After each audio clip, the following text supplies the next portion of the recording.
वह दिन जब अल्लाह ताला बेहद गुस्से में होंगे वही कयामत का दिन होगा।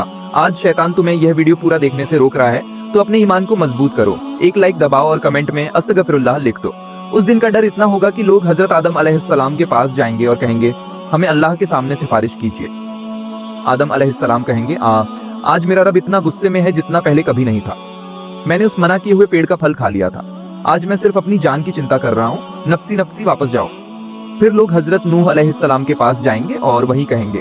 हजरत नूह अलैहिस्सलाम कहेंगे, मैंने अपनी कौम के लिए बद्दुआ की थी, नफ्सी नफ्सी वापस जाओ। इसके बाद लोग हजरत इब्राहिम अलैहिस्सलाम के पास जाएंगे।